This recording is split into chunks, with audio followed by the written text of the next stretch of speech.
மணப்பெண்ணின் பிரத்யேகமான திருமணம் விவாஹா தி சென்னை சில்க்ஸ். ஆச்சி பாதாம் ட்ரிங்க். ஆச்சி பாதாம் ட்ரிங்க் ஒன்று வாங்கினா ஒன்று ஃப்ரீ. முடிஞ்ச வரைக்கும் சிசேரியனை தவிர்க்கணும். ஏன்னா குழந்தைக்கு கட் ஃப்ளோர் ஆகிறது வந்து வேஜினல் வழியாக தான். ஒரு பேரண்ட்ஸ் வந்து நல்ல ஆரோக்கியமான குழந்தை பெக்கணும்னா 6 மாதம் முன்னாடி அவங்க உடற்பயிற்சி பண்ணணும். நீங்களே ஆரோக்கியமாக இல்லை, உங்கள் குழந்தை எப்படி ஆரோக்கியமாக இருக்கும்? இல்லை 12 வயசு பொண்ணு 10 வயசு பையனுக்கு டயட் இப்போவே தேவைப்படுது அப்படின்னா டயட் இல்லாட்டி அந்த பொண்ணு ஹார்ட் என்லார்ஜ் ஆகிடும். சர்க்கரைங்கிறது விஷம்ங்கிறது வந்து உலகத்திலே மிக மிக இதை வந்து நீங்கள் ரொம்ப திரும்ப நான் சொல்ல வேண்டியிருக்கு இந்த சமூகத்துக்கு. அதாவது இன்றைக்கி சிகரெட்டை நிப்பாட்டணுங்கிறோம், டாஸ்மாக் எதிராக போடுறோம். ஆனால் உங்கள் வீட்டில் உங்கள் குழந்தைக்கு உங்கள் கையால் ஒரு பெரிய போதை மருந்தையும் பாய்சன் அளவுக்கு இருக்கக்கூடிய ஒரு விஷயத்தையும் குழந்தைக்கு கொடுக்குறீங்க. 10 ரூபாய்க்கு நான் வாங்குறவருக்கு ஹெல்த்தி ஃபுட்டு எதுவுமே இல்லை. 10 ரூபாய்க்கு என்ன குச்சி லேஸ் கிடைக்கும், 10 ரூபாய்க்கு லேஸ் கிடைக்கும். ஒரு குழந்தைக்கு லேஸ் கொடுக்குற எல்லா தாய்மார்களுக்கும் சொல்கிறேன், பிரியாணி வச்சுக்கணுமா, பிரியாணியோட சாஸ் சாப்பிட்றாங்க, உப்புமாவோட சாஸ் சேர்த்து சாப்பிட்றாங்க. சாஸ் வெறும் வேலையை சாப்பிட்றோம் நிறைய பேர் இருக்காங்க. என்னமோ நீங்கள் அனுபவிச்சு சொல்கிற மாதிரி இருக்கு. சட்டைக்கு தான் சாயம் போடலாம், உணவுக்கு போடலாமா? பிரெயினில் அப்படியே படிக்கும். ADHD, ஆட்டிசம் எல்லாமே வரும். குழந்தை ஹைப்பர் ஆக்டிவாக இருக்கிறதுக்கு காரணம் உணவு.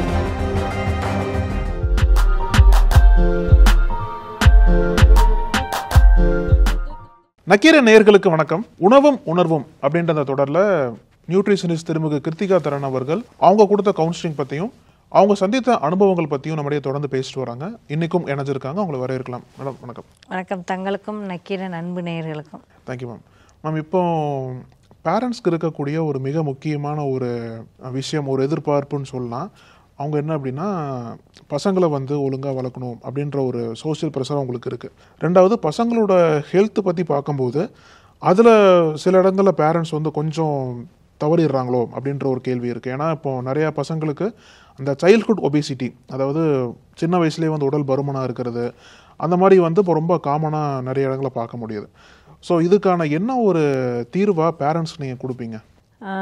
இப்போ சமயமாக ஒரு பீடியாட்ரிஷியன் பேட்டி பார்த்தேன். அவர் என்ன சொல்கிறாருன்னா, என்கிட்ட வர 10ல் 1லேருந்து 2 குழந்தைங்க வந்து குண்டாக தான் இருக்காங்க. குண்டாக இருக்கிறதுல ஓவர் வெயிட்டு, ஒபேசிட்டி, அதாவது அப்நார்மல், அதாவது முன்னெல்லாம் அண்டர் வெயிட்டுக்கு தான் குழந்தைங்களுக்கு வந்து என் குழந்தை சாப்பிட மாட்டேங்குது, மால் நியூட்ரிஷனுக்கு தான் இத்தனை நாள் நம்ம வந்து குழந்தைங்களை வந்து நம்ம பார்த்துட்டு இருந்தோம். ஃபஸ்ட் டைமில் வந்து நம்ம குழந்தைங்க வந்து ரொம்ப ஓவர் வெயிட்டுக்காக நம்ம வந்து பார்க்க ஆரம்பிச்சிருக்கோம். அப்படிங்கிறது வந்து ரொம்ப வருத்தமான நிகழ்வு தான். நம்மளோட இயற்கையிலேயே நம்ம வந்து பஞ்சத்தில் வாழ்ந்தவங்க. நம்மளுக்கு வந்து உணவு அப்படிங்கிறது வந்து விருந்தோம்பல்ங்கிறது நம்ம ரத்தத்துலேயே ஊறினது. நம்ம வீட்டுக்கு வந்தீங்கன்னா நீங்கள் யாரையாவது சாப்பிடாமல் அனுப்புவீங்களா? நான் உங்கள் வீட்டுக்கு வந்தால் நீங்கள் சாப்பிடாமல் அனுப்புவீங்களா? நாங்கள் உங்கள் வீட்டுக்கு வந்தால் என்ன கொடுப்பீங்க? நீங்கள் அந்தோடனே சாப்பிட்டீங்களான்னு கேட்போம், இல்லை சாப்பாடு பரிமாறுறது. அடுத்து என்ன கொடுப்பீங்க? என்ன உங்கள் வீட்டில் கொடுப்பீங்க? ஒரு இனிப்பு கொடுக்கவே கொடுப்போம், ஒரு ஸ்வீட்டு இனிப்பு கொடுப்போம். எல்லாத்தையும் நம்ம என்னென்னா விருந்தாடி வந்திருக்காங்க, ரொம்ப மெனக்கெட்டு செய்வோம். அதை அக்கறையோடு செய்வோம். பெங்களூர்லேருந்து நான் வரப்போ ஒரு ஸ்வீட் பாக்கெட் வாங்கிட்டு தான் வருவேன். ஏன்னா நம்ம ஒருத்தவங்களை சந்திக்கிறோம் அப்படின்னா இனிப்பு கொடுத்து பழகிட்டோம். அப்படிங்கிறப்ப குழந்தைக்கு ஊட்டியே பழகிட்டோம். இப்போ நீங்கள் வந்து வெளிநாட்டில் வந்து ஒரே ஒரு இனம் மட்டும் வந்து கிண்ணத்தில் வச்சு சாப்பாடை இடுப்பில் வச்சுட்டு சுற்றிட்டு இருக்கோம். அந்த இனம் பார்த்திங்கன்னா தமிழ் இனமாவோ இந்திய இனமாவோ தான் இருக்கும். முக்கால்வாசி சவுத் இண்டியன்ஸ் தான் வந்து ஊட்டுறதுங்கிற, நார்த் இந்தியன் அந்த அளவுக்கு ஊற்ற மாட்டாங்க. நம்ம கிண்ணத்தில் வச்சு ஊட்டுறது அப்படிங்கிற அளவுக்கு நம்ம விருந்தோம்பலும் சாப்பாடு கொடுக்கறதையும் மிக முக்கியமாக நினைப்போம். ஏன் அதை நினைக்கிறோம் அப்படின்னா அந்தளவுக்கு பஞ்சம் இருந்திருக்கு நாட்டில். அதனால் அப்போ பஞ்சத்துக்கான நம்மளோட இது என்னென்னா உணவு போடணும். இப்பயும் வந்து பசிங்கிறது ஒரு பெரிய பிணி தான். இன்றைக்கும் பசியோடு இருக்கவங்க லட்சக்கணக்காக கோடிக்கணக்காக இருக்கிற நாடு தான் இன்னைக்கு. ஒபிசிட்டி எந்த அளவுக்கு பிரச்சனையாக இருக்கோ அதே மாதிரி மால்நியூட்ரிஷன் பெரிய பிரச்சனையாக இருக்கும். இன்னைக்கு 2ல் 3ல் 1 பெண் வந்து அனிமிக்காக தான் இருக்காங்க. ஸோ அப்போ குழந்தைங்களுக்கு மால்நியூட்ரிஷன் இருக்குது. ஆனால் ஒபேசிட்டி வந்து மிகப்பெரிய பிரச்சனை ஆகிட்டுருக்கு. எனக்கு தெரிஞ்சு 10 வயசு 12 வயசு 13 வயசுலாம் ஃபேட்டி லிவரோடு இருக்காங்க. என்னோட ஒரு கிளையண்ட்டே வந்து 10 வயசில் ஃபேட்டி லிவர் இருந்துச்சு, பயங்கர குண்டாக இருந்தாங்க. வெளிநாட்டு கிளைண்ட் தான், யுனைடெட் அரபில் வாழறவங்க, பயங்கர குண்டு, ஃபேட்டி லிவர். அந்த மாதிரி 18 வயசு 16 வயசுக்கு வந்து காதில் சத்தம் கேட்குற பிரச்சனை பார்த்திங்கன்னா உடம்பு பயங்கர குண்டு. யூஎஸ்லேருந்து இன்னொரு கிளைண்ட் வந்தது, அந்த பொண்ணு 12 வயசு உடம்பு தூக்கவே முடியல. அந்த குழந்தைய வந்து எனக்கு டயட் இருக்க சொல்ல. உலகத்தில் ரொம்ப கொடுமையான விஷயம் என்ன தெரியுமாங்க? நம்ம குழந்தைய நம்ம சாப்பிடாமல் வச்சுக்கிறது தான். நிஜமாக அந்த பேரண்ட்ஸ்லாம் ரொம்ப பாவம். கரெக்ட். நம்ம சாப்பிடுவோம், பட் அந்த சாப்பாடை குழந்தை கொடுக்க முடியாது அப்படின்ற ஒரு ரொம்ப கவலை. அது வந்து பெரிய சிக்கல் தான் நம்மளுக்கு. ஆனால் என்ன அப்படின்னா, நம்ம பிறக்கிறப்பயே சர்க்கரை தண்ணியை தான் வாயில் ஊற்றுறோம். சர்க்கரைங்கிறது விஷம்ங்கிறது வந்து உலகத்திலே மிக மிக இதை வந்து நீங்கள் ரொம்ப திரும்ப திரும்ப நான் சொல்ல வேண்டியிருக்கு இந்த சமூகத்துக்கு. உலகத்தில் மிகப்பெரிய போதை மருந்து வந்து சர்க்கரை. உலகத்தில் மிகப்பெரிய கில்லர் வந்து சர்க்கரை.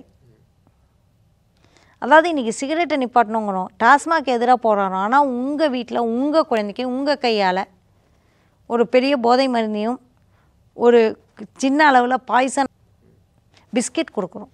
இல்லை, அதுக்கு மாற்றம் வந்து நம்ம எதுவுமே பழகம் இருக்கோம். அதுதான் இங்கே பெரிய சிக்கல். நான் வேர்ல்ட் ஹெல்த் சமிட் போயிருக்கேன். அங்கே வந்து ஒரு சைல்டு ஹெல்த் அம்பாசிடர்னு ஒரு பையன் வந்திருக்கான்.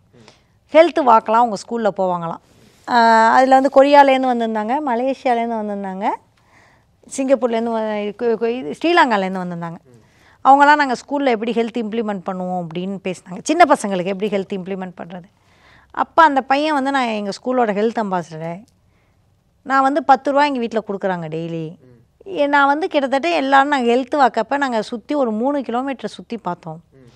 10 ரூபாய்க்கு நான் வாங்குறவருக்கு ஹெல்த்தி ஃபுட்டு எதுவுமே இல்லை. 10 ரூபாய்க்கு என்ன குச்சி ஐஸ் கிடைக்கும், 10 ரூபாய்க்கு லேஸ் கிடைக்கும், சாக்லேட் கிடைக்கும். ஒரு குழந்தைக்கு நம்ம ஹெல்த்தி ஃபுட் ஆப்ஷனே கொடுக்காம, நம்ம சின்ன குழந்தைய இருந்தப்போ என்ன இருந்தது, பட்டாணி இருக்கும், நிலக்கடலை இருக்கும், கொண்டக்கடலை இருக்கும், இலந்த பழம் இருக்கும், கடல மிட்டாய் இருக்கும், குச்சி ஐஸ்லாம் இல்லை, சேமியா ஐஸ்லாம் இருக்கும், இல்லைன்னு சொல்லலை. பட் வந்து பக்கத்தில் ஒரு இலந்த பழம் இருக்கும், வேக வச்ச கடலை விற்பாங்க, எல்லாமே தான் விற்பாங்க. அந்த ஊரில் என்னென்ன அந்த சமயத்தில் கிடைக்குதோ எல்லாத்தையும் விற்றுட்ருப்பாங்க. இப்போ என்ன கிடைக்கிது, இப்போ வெறும் லேஸ் எடுக்கிறீங்க. நான் உங்களுக்கு சொல்கிறேன், ஒரு குழந்தைக்கு லேஸ் கொடுக்குற எல்லா தாய்மார்களுக்கும் சொல்கிறேன், ஒரு இன்றைக்கி பஜ்ஜி பண்ணால் நாளைக்கு என்ன ஆகும், வீணாக போய் நூல் வரும். ஆனால் அந்த லேஸ் வந்து நீங்கள் 3 மாதமோ 2 மாதமோ கழிச்சு சாப்பிடு. ஆனியன் ஃப்ளேவருங்கிறாங்க, அந்த ஆனியன் ஃப்ளேவர் இருக்கா இல்லையா, இருக்குது இல்லை, அது ஏன் அழுகி போகலை? ஒரு உணவு அழுகணும்ல, அழுகாமல் இருக்குன்னா அதுக்கு என்ன அர்த்தம்? இன்றைக்கி வீட்டில் முறுக்கு செஞ்சிங்கன்னா 10 நாளைக்கு மேலே சாப்பிட முடியாது. வீட்டில் வந்து ஒரு பஜ்ஜி செஞ்சிங்கன்னா 2 மறுநாளே சாப்பிட முடியாது. அப்படிங்கிறப்ப நாரிடும். ஏன் ஒரு பொருள் நாராமையும் அழுகாமையும் இருக்குது? அப்படிங்கிறப்ப நாராமல் இருக்கிறதுக்கும் அழுகாமல் இருக்கிறதுக்கும் அவங்க ஏதோ கலக்கிறாங்க. உண்மையை சொன்னால் அதில் சேர்க்குற ஃப்ளேவர், ஆர்டிஃபிஷியல் ஃப்ளேவர்னால் என்னங்க, சென்ட்டு யாராவது வாயில் அடிச்சுப்போமா? ஆனால் சாப்பிட்றோம், குழந்தைங்களுக்கு கொடுக்குறோம். ஆரோக்கியமான மாற்று கொடுக்காது வந்து நம்ம தலைமுறையோட மிகப்பெரிய தப்பு. அந்த குழந்தைங்க பாவம் சஃபர் ஆகிறாங்க. பிஸ்கெட்டில் என்ன இருக்குது? பிஸ்கெட் வீணாகவே போகிறதில்ல, அழுகி போகிறதில்ல. அப்படின்னா பூஞ்சை பிடிக்காமல் இருக்க ப்ரிசர்வேட்டிவ் கலக்கிறாங்க. பூஞ்சை பிடிக்காமல் பூஞ்சைகளை கொல்லக்கூடிய ஒரு உணவில் விஷம் இல்லாமல் தான் என்ன இருக்கும்? பூஞ்சையை கொல்லக்கூடியது நம்ம வயிற்றில் இருக்க பாக்டீரியாவும் மைக்ரோப்ஸும் கொல்லும். அப்படிங்கிறப்ப பிஸ்கெட்டில் உங்களுக்கு என்ன இருக்குது? மைதா இருக்குது. மைதா நல்லதா? இல்லை. ரீஃபைண்ட் ஆயில் இருக்குது, ரீஃபைண்ட் ஆயில் நல்லதா? சர்க்கரை இருக்குது, சர்க்கரை நல்லதா? 3 வெள்ளை எதிரி. அந்த 3த்தையும் கலந்து உங்கள் குழந்தைக்கு கொடுக்குறீங்க. எங்கே நிறைய பேர் பார்க்குறீங்க, பிஸ்கெட் காலையில் காஃபியோட பிஸ்கெட் சாப்பிட்றவங்க எத்தனை குடும்பத்தில் இருக்காங்க. காலங்காலத்தால் பிஸ்கெட்டை குழந்தைங்க கொடுத்துட்டு ஆரோக்கியமாக இருக்கணும் அப்படின்னா எதுவுமே சாப்பிட்லனாலும் ஒரு பிஸ்கெட்டை கொடுத்து அனுப்பிச்சிடுவேன், என் குழந்தை சாப்பிட்றோம். அடுத்து ப்ரெட்டில் என்ன இருக்குது? வெறும் கார்பு இருக்குது. கேட்டால் ப்ரெட்டில் ஒரு ஜாம் தடவி கொடுக்கக்கூடிய ஜாமு, பால் ஓகே. ப்ரெட்டு ஜாமை கொடுத்து சாப்பிட்டிங்கன்னா அந்த குழந்தை என்ன பண்ணும்? ப்ரெட்டு பட்டர் சாப்பிட்றேன், ப்ரெட்டு ஜாம் சாப்பிட்றேன், இல்லை வெறும் இட்லியை சாப்பிட்றேன். அது பசியவானா போக்குமே ஒழிய அது ஹெல்த்தியாக இருக்குமான்றது பெரிய கேள்வி. விட்டமின் கிடையாது, ப்ரோட்டீன் கிடையாது. அப்போ இலைக்காது. குண்டாரத்துக்கு தான் நான் இப்போ பேசுகிறேன். என்கிட்ட வந்து அந்த 10 வயசு குழந்தைக்கு அந்த அம்மா வந்து நான் டயட் கொடுக்குறப்ப ரொம்ப சங்கடப்படுறாங்க. முக்கியமாக அந்த 12 வயசு பொண்ணு ஒன்று வந்தது. 12 வயசு பொண்ணு 10 வயசு பையனுக்கு டயட் இப்போவே தேவைப்படுது அப்படின்னா, டயட் இல்லாட்டி அந்த பொண்ணு ஹார்ட் என்லார்ஜ் ஆகிடும். இவ்வளோ பெருசாக வந்து உட்காருது அந்த குழந்தை, பாவமாக இருக்குது குழந்தை மூஞ்சி. அந்த பொண்ணுக்கு நான் கடுமையாக டயட் கொடுக்கணும்னு நினச்சாலே எனக்கு கஷ்டமாக இருக்குது. நம்ம இந்த பேரண்ட்ஸ் சில்ட்ரனுக்கு இருக்கக்கூடிய பாண்டிங்கில் மிக முக்கியமான விஷயமே இந்த உணவு தான். சாப்பிட்டியா டாக்டர்? இப்பயே நீங்கள் பார்த்தீங்கன்னா ஃபேஸ்புக்கில் நான் போய் பார்த்தேன்னா எப்படி இருந்தாலும் இன்பாக்ஸில் ஒரு 4 சாப்பிட்டியா இருக்கும். ஸோ டெய்லி சாப்பிட்டீங்களா டெய்லி வந்து அந்த உணவுல தான் வந்து அவங்களோட பாண்டிங் வந்து நம்ம பார்க்க முடியும். ஸோ இந்த பாண்டிங்கில் வந்து யாரு தான் தப்பு பண்ணுறாங்க? பசங்க வந்து இப்போ ஒரு படத்தில் சொல்லுவாங்களே, எல்லாம் கண்ணு மூலியமாக அவங்களுக்கு போகுதுன்பாங்களே, லேஸ் ஆகட்டும் பிஸ்கட்ஸ் ஆகட்டும். ஒரு நாளைக்கு 30,000 விதமான உணவுகளை வந்து கண் வழியாக பார்க்குறோமா. அதாவது இப்போ நீங்கள் ஃபேஸ்புக்கை திறந்தீங்கன்னா அங்கே உணவு விளம்பரம் வரும். இப்போ நீங்கள் பார்த்தீங்கன்னா இங்கே ஒரு தண்ணி பாட்டில் இருக்கும், அங்கே பார்த்தா ஒரு லேஸ் இது இருக்கும், ஒரு பேப்பரை திறந்தால் ஒரு உணவு விளம்பரம் வரும். இப்படி நம்ம கண்ணில் படக்கூடிய உணவுப் பொருட்கள் வந்து 30,000 வகையான வருதான் அப்படின்னு ஒரு ஆராய்ச்சியில் சொல்கிறாங்க. ஸோ அப்போ அந்த 30,000 வகை அப்படிங்கிறப்ப விஷுவலி குழந்தைங்க ரொம்ப எஃபெக்ட் ஆவாங்க. அவங்களுக்கு எப்படி பிஸா வருதுன்னா அந்த சீஸ் அப்படி ஃபோட்டோகிராஃபி எடுக்கிறாங்க. அந்தமாரி ஃபுட்டில் வந்து சைக்காலஜி உண்டு, கலர் சைக்காலஜின்னு ஒரு சைக்காலஜி உண்டு. நீங்கள் வந்து அந்த மஞ்சள் கலர், சிவப்பு கலர், இது ரெண்டும் ரொம்ப டாமினன்ட். ஓகே, அது வந்து குழந்தைகளை மஞ்சள் கலர் ரொம்ப ஈர்க்கும். அப்போ அந்த பிஸாவோட விளம்பரங்கள், அப்படியே அந்த சீஸோட இழுக்கிறது, அப்புறம் அந்த செரி வந்து மேலேருந்து உழுறது, சாஸை ஊத்துறது, இதெல்லாம் வந்து ஹைலி டாமினண்ட்டாக இருக்கும். சாஸும் ரொம்ப கெடுதல் பசங்களுக்கு. நல்ல வேலை சொன்னீங்க. குழந்தைங்களுக்கு எப்போ பாரு சாஸு, பிரியாணி வச்சுக்கணுமா, பிரியாணியோட சாஸ் சாப்பிட்றாங்க, உப்புமாவோட சாஸ் சேர்த்து சாப்பிட்றாங்க. சாஸ் வெறும் வேலையை சாப்பிட்றோம் நிறைய பேர் இருக்காங்க. என்னமோ நீங்கள் அனுபவிச்சு சொல்கிற மாதிரி இருக்கு. லாக்டோஜன் தான் சாப்பிடுவாங்க, மில்க் பவுடர் சாப்பிடுவாங்க, சாஸையே சாப்பிட்றது. சிக்கன் ரைஸ் சாப்பிடும்போது சாப்பிட்றாங்க. ஆமாம். ஸோ இப்போ நீங்கள் பார்த்தீங்கன்னா சிக்கனோட, ஃப்ரைடு சிக்கனோட சாஸ் கொடுக்குறாங்க. ஸோ குழந்தைங்களுக்கான ஆரோக்கியம் அப்படிங்கிறது மிகப்பெரிய கேள்விக்குறியாக்கி வச்சுருக்கோம். முக்கியமாக இந்த லேஸ் மாதிரியான பேக்கெட் ஃபுட்டு, கொக்கோ கோலா மாதிரியான ட்ரிங்க்ஸு, ஜூஸஸ்ஸு. அவங்க என்ன சொன்னால் கொக்கோ கோலா குடிக்கிறதுல ஜூஸ் குடிக்கலாம். ஜூஸில் எவ்வளோ சர்க்கரை இருக்குது? 6 ஸ்பூன்லேருந்து 10 ஸ்பூன் போட்டிருக்கோம். நான் சர்க்கரையே பாய்சனுங்கிறேன். காப்பியில் 1 ஸ்பூன் சாப்பிட்ற சர்க்கரையே பாய்சனுங்கிறேன். இதில் வந்து ஜூஸை குடித்தாங்கன்னா, கொக்கோ கோலா குடித்தா அந்த குழந்தைக்கு ஒபேசிட்டி வராமல் என்ன ஒரு ஆக்சுவலி 10ல் 8 குழந்தை இந்த பீடியாட்ரிஷியன் சொன்னார், 10ல் 2 குழந்தை தான் எனக்கு வருதுன்னு. மிச்சம் அந்த 8 பேர் எனக்கு ஒபேஸ் ஆகாமல் இருக்கிறதே ஆச்சரியம் தான். நம்ம இந்தியாவில் அந்த அளவுக்கு கோர்ட்டில் சொல்லுவாங்க, எனக்கு சட்டம் தெரியல அப்படின்னு சொல்கிறது வந்து உன்னை வழக்கிலேருந்து விடுவிக்காது, சாக்காகாது. சட்டம் தெரியாதது வந்து ஒரு சாக்காக நீங்கள் கோர்ட்டில் சொல்ல முடியாது. ஓ இப்படி ஒரு சட்டம் இருக்கா எனக்கு தெரியாது, நீங்கள் பக்கத்து வீட்டுக்கு ட்ரெஸ் பாசிங் வந்து பக்கத்து வீட்டுக்கு போகக்கூடாதா எனக்கு தெரியாது அப்படின்னு சொன்னதுனால ட்ரெஸ் பாசிங் குற்றம் இல்லாமல் ஆகிடாது. நாங்கள் எங்கள் வீட்டில் எப்போதுமே பக்கத்து வீட்டை அடிச்சுக்கிட்டு கதவை தட்டிட்டு தான் போவோம். ட்ரெஸ் பாசஸ் நாட் அலோன் போடாட்டின்னு நாங்கள் படிக்க மாட்டோம் அப்படின்லாம் சொன்னாலும் கோர்ட்டு ஒத்துக்காது. சிம்பிளாக சொல்கிறேன், பெரிய சட்டங்கள்லாம் இன்னும் இருக்குது. நான் ஒரு பொண்டாட்டியை கணத்தில் அடைஞ்சேன், எனக்கு அப்படி அறையக்கூடாதுன்னு சொல்கிறதுனால எந்த கணவரையாவது ஜெயிலில் போடாமல் இருக்க முடியுமா? போட்டு தான் ஆகணும். ஏன்னா சட்டம் தெரியாமல் இருக்கிறது வந்து சாக்காகாது. அதே மாதிரி உணவு பற்றிய அறிவு என் குழந்தைக்கு நான் கொடுக்கும் முன்னே எனக்கு தெரியலன்னு சொல்கிறது வந்து ஒரு சாக்கு கிடையாது பேரண்ட்ஸ்க்கு. பேரண்ட்ஸ் கண்டிப்பாக கற்றுக்கிட்டே ஆகணும். ஏன் அப்படின்னா உங்கள் குழந்தைய எதுக்கு வளர்க்குறீங்க? எதுக்கு வளர்க்குறோம்? குழந்தை மேலே அன்பு, கலெக்டர் ஆகணும், டாக்டர் ஆகணுங்கிறீங்க. முதல்ல அவன் ஹெல்த்தியாக ஆகணும்னு நினைக்கிறீங்களா? ஒரு குழந்தை கலெக்டர் ஆகிறதோ டாக்டர் ஆகிறதோ நீட்டு படிக்கிறதோ முக்கியம் கிடையாது. வாழ்க்கைக்கு அவங்களுக்கு முக்கியம். நான் படிக்கிறத தவறுன்னு சொல்லலை, கண்டிப்பாக எல்லா குழந்தையும் படித்தே ஆகணும். சார் என் பசங்களே போட்டு வறுத்து எடுத்துருவேன் படிக்காட்டி, நான் வந்து அந்த இதுக்கு சொல்லலை. ஆனால் உங்கள் குழந்தை ஆரோக்கியம் அதை பல்மடங்கு முக்கியம். நீங்கள் சாப்பாடு எதுக்கு அன்பு கொடுக்குறீங்க? சாப்பாடு அன்புனா அவன் நல்லா இருக்கணும், அதுக்கு தான் சாப்பாடு கொடுக்கணும். அவன் நல்லா இருக்கணும், அதனால் சாப்பாடை பற்றி கற்றுக்குங்க. இந்த 12 வயசு குழந்தைய நான் பார்க்கும்பொழுது அவ்வளோ கஷ்டமாக இருந்தது அந்த அம்மாவை பார்க்குறப்ப. அந்த அம்மா சொல்கிறாங்க, ஒவ்வொரு வேளையும் நான் எத்தனை தடவை அந்த குழந்தைக்கு இந்த சாப்பாடு வேண்டாம், எல்லாமே நான் வேண்டானே சொல்ல வேண்டியிருக்கேன் அப்படின்னு. இல்லை அது கைமீறி போயிடுச்சு உங்களுக்கு? கைமீறி போகலை, அவங்க தான் எனக்கு தெரியல அப்படிங்கிறாங்க. இதுதான் ஆரோக்கியம்னு சொல்லிவிட்டு நான் 3 வேளையும் தயிர் சாதத்தை வந்து நிறைய தயிர் சாதம் கொடுப்பேன். அவங்களுக்கு வந்து எது ஆரோக்கியம், எது நல்லது அப்படிங்கிறத சொல்லிக் கொடுக்கக்கூடிய விஷயங்கள் வந்து இன்னும் சமூகத்தில் பரவலாக்கப்படலை. நீங்கள் சொன்ன பாயிண்ட் நல்ல பாயிண்ட். ஏன்னா இந்தியாவிலே வந்து டயபெட்டிஸ் ஒரு பக்கம் எந்த அளவுக்கு சிவியராக இருக்கோ அதே மாதிரி ஒபிசிட்டி சிவியராக இருக்குது. இந்த ரெண்டுமே வந்து குழந்தைங்களே நிறைய சிவியர் ஒபேஸோட நீங்கள் ஸ்கூல் போனீங்கனாலே தெரியும். ஸ்கூல் உணவுகளே நம்ம மாற்றணுங்கிறேன். நம்ம சமுதாயத்தில் இந்த அளவுக்கு பிரச்சனை இருந்தாலும் நம்ம வீட்டுக்குள்ளே பேசுகிறோமா, அந்த பேரண்டிங்கில் வந்து இந்த ஒரு இதை கொண்டு வருமானு கேட்டால் அது பெரிய கேள்வி. இல்லை, நான் பேரண்ட்ஸ் மாறாமல் குழந்தைங்க சாப்பிட மாட்டாங்க. நீங்கள் வந்து நீங்கள் நல்லா அல்வா வச்சு சாப்பிட்டுட்டு குழந்தைய வந்து நீ லேஸ் தொடாதேன்னா தொடாதுன்னு இருக்காது. நீங்கள் வந்து நான் பாரம்பரிய கருப்பட்டி அல்வா தான் சாப்பிட்றேன், நீ வந்து அதனால் இது சாப்பிடுவோம் ஐஸ்கிரீம் சாப்பிடக்கூடாதுன்னா அந்த குழந்தை ஐஸ்கிரீம் சாப்பிடாமலாம் இருக்காது. நீங்கள் உணவுகள் பற்றின அறிவியலை உங்கள் டைனிங் டேபிளில் பேசணும். இன்னொன்று இல்லை, ரொம்ப சிம்பிள், குழந்தைங்களுக்கு சொல்லிக் கொடுங்க. மேகியில் என்ன இருக்குன்னு படி, சாஸில் என்ன இருக்குன்னு படி. சாஸில் ப்ரிசர்வேட்டிவ்னு போட்டிருப்பாங்கல்ல, அதை போய் கூகுளில் எடுத்து பாரு, அதில் என்ன சைடு எஃபெக்ட் வரும் பாரு. கலரிங் ஏஜென்ட்னு போட்டிருப்பாங்க. ஆர்டிஃபிஷியல் கலரிங் ஏஜென்ட் போட்டிங்கன்னா அது ஒரு சாயம். சட்டைக்கு தான் சாயம் போடலாம், உணவுக்கு போடலாமா? பிரெயினில் அப்படியே படியும். ADHD, ஆட்டிசம் எல்லாமே வரும். குழந்தை ஹைப்பர் ஆக்டிவாக இருக்கிறதுக்கு என்கிட்ட இப்போ ஒரு கிளைண்ட் வந்தாங்க, 11th படிக்கிற ஒரு ஸ்டூடெண்ட்டு. அவங்க சொல்கிறாங்க, மேடம் நான் சாலட் கொடுக்குறதா மாற்றினோனையே என் குழந்தை வந்து ரொம்ப அந்த கோவப்படுறதே குறைச்சிட்டா. டெய்லி ஒரு வேளை வந்து உணவுக்கு பதிலாக நான் சாலட் கொடுக்குறேன், அதுவே அவளுக்கு வந்து கோவப்படுறது குறைக்குது. அவங்க ஆல்ரெடி வெஜிடேரியன் உணவு தான், அதனால் சாத்விக்குங்கிறதே பொய். உணவில் சாத்விக்கு வந்து கிடையாது.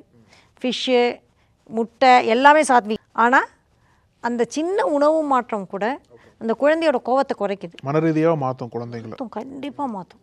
குழந்தை படிக்கலைங்கிறோம், அதுக்கு வந்து நீங்கள் பிரம்மி இலையெல்லாம் சாப்பிட்றது அதெல்லாம் கிடையாது. குழந்தையோட ஆரோக்கியம் ஃபுல்லாகவே முக்கியம். மொபைல் பார்க்குறதுலேருந்து, தூக்கத்துலேருந்து, தண்ணி குடிக்கிறதுலேருந்து, அவங்களோட ஓடுறதுலேருந்து, விளையாடுறதுலேருந்து, சாப்பாட்டுலேருந்து எல்லாமே பார்க்கணும். விளையாடாமே வச்சு இந்த கோவிட் அப்போ எல்லா குழந்தைங்களும் குண்டாயிடுச்சு.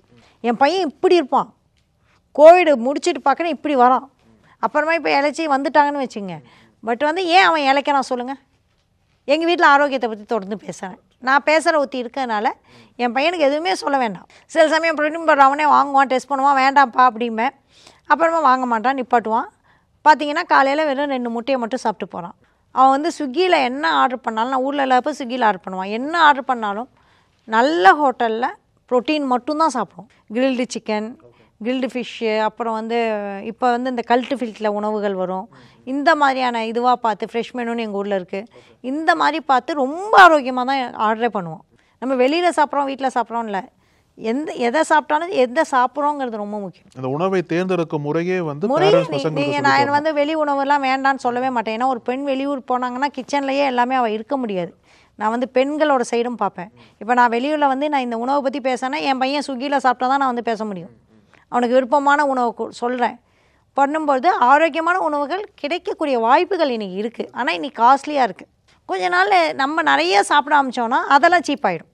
அப்போ இறுதியாக ஒரு கேள்வி, இந்த ஒரு சைல்டுஹுட் ஒபிசிட்டி பற்றி பேசும்போது பேரண்ட்ஸ் எந்த வயசில் பசங்கள்கிட்ட இதை பற்றி பேச ஆரம்பிக்கணும்? அதாவது உணர்வு ரீதியாக இப்போ உணவு பற்றி பேரண்ட்ஸ் வந்து எப்போ பசங்கள்கிட்ட பேச ஆரம்பித்தா பசங்களுக்கு புரியும்னு நினைக்கிறீங்க?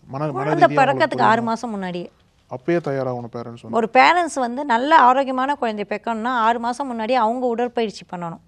ப்ரோஜெனெட்டிக்ஸ் அப்படிமோ ஒரு ஜீன்ஸ் எப்படி உருவாகுதுன்னா, உங்களுக்கு ஒரு சிகரெட் பிடிக்கிற அப்பாவுக்கு சிகரெட் பிடிக்கிற குழந்தை பிறக்க வாய்ப்பு உண்டு. ஒரு ஆல்கஹாலுக்கான அப்பாவுக்கு ஆல்கஹால் பிடிக்க வாய்ப்பு உண்டு. அப்படி இருக்கும் கன்ஃபார்மாக சொல்ல முடியாது. வாய்ப்பு அதிகம். ஏங்க சர்க்கரை வியாதி எல்லாருக்குமா வருது? எங்கள் வீட்டில் எங்கள் மாமியாரோட அக்கா 2 பேர் இருக்காங்க. இன்றைக்கும் அப்படி சுகர் சாப்பிடுவாங்க. ஆனால் அவங்களுக்கு சர்க்கரை வியாதி வராது. எல்லாருக்கும் வருது அப்படிங்கிறதுனாலாம் கிடையாது, வாய்ப்பு தான் இங்கே எல்லாமே. ஸோ ப்ரோஜெனட்டிக்கில் வந்து ஜீன் எப்படி மாறுது அப்படின்னா, அப்பா அம்மாவோட ஹேபிட்ஸ் வந்து குழந்தைங்களுக்கு வரதா கண்டுபிடிச்சிருக்காங்க. அது ஒரு ஆராய்ச்சியில் நிரூபணம் ஆயிருக்கு. அப்படிங்கும்பொழுது குழந்தையோட அம்மா அப்பா குழந்தை பிறக்க 6 மாதம் முன்னாடியே தயாராகும். எங்கிட்ட ப்ரீ மெரிட்டலுக்கு வந்து போஸ்ட் மெரிட்டலுக்கு வந்து நான் உங்களுக்கு குழந்தை பிறக்க தயாரான வகுப்புகளும் நான் எடுக்கிறேன். சைக்காலஜிக்கலி அவங்க தயாராகணும், ஒரு சந்தோஷமாக அந்த குழந்தைய வரவேற்க தயாராகணும், போஸ்ட்மார்ட்டம் இந்த டிப்ரெஷன்லாம் வராத அளவுக்கு அவங்கள சரி செய்யணும்.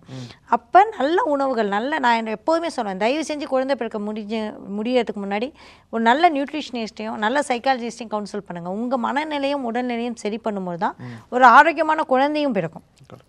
நீங்களே ஆரோக்கியமாக இல்லை, உங்கள் குழந்தை எப்படி? அது முதல் படி. 2வது படி என்ன அப்படின்னா, தாய்ப்பால். சிசேரியனை தவிர்க்கணும். ஏன்னா குழந்தைக்கு கட் ஃப்ளோரா வர்றது வந்து வேஜினல் வழியாக தான். அந்த வேஜினல் வழியாக தான் கட் ஃப்ளோரா வரும். ஸோ முடிஞ்ச வரைக்கும் நார்மல் டெலிவரிக்கு போங்க.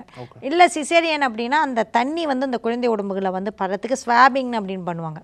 முடிஞ்சுன்னா டாக்டர்கிட்ட அதை பற்றி இன்ஃபார்ம் பண்ணுங்கள். ஸோ உங்களுக்கு குழந்தைக்கு கட் ஃப்ளோரா கிடைக்கும்.